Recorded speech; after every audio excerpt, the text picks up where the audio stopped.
हमारा कलेक्शन था जो हमने शोकेस किया, उसमें सारी हैंडमेड ज्वेलरी थी और वो रेफ्यूजीज़ ने बनाई है। ये वो रेफ्यूजीज़ हैं जो 5 डिफरेंट कंट्रीज़ को बिलोंग करते हैं।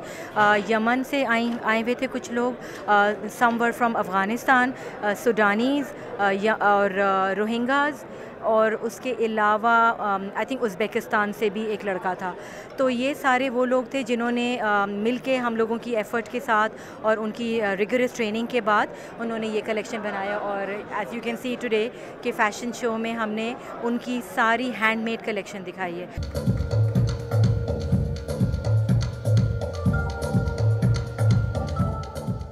मेरा जो ऑब्जेक्टिव है वो ये है कि मैं जितनी नेशनैलिटीज़ हमारे मुल्क में आके रेफ्यूज किया है जिन्होंने, उन सब के टैलेंट लेके और उसको मैं फ़ैशनेबल ज्वेलरी में कन्वर्ट करूँ।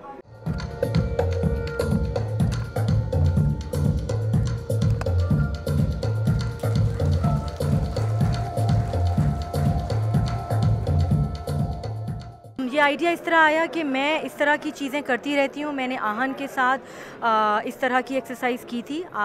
दादू से औरतें बुला के मैंने उनके साथ इस तरह का एक एक्सपेरिमेंट किया था और उनको सेल्फ सफिशिएंट किया था। एंटरप्रेन्योरशिप की तरफ हम उन्हें ले गए थे। उन्हें हमने छोटे बिजनेसेस करवा दिए थे इन द ईयर 2001। ये जो रेफ्यूजीज़ हैं, ये तो वर्ल्ड क्राइसिस है, तो I think we all need to support each other here and I would really request the rest of the world to buy this, because this is handmade by those refugees who have no homes, who have nowhere to look for at.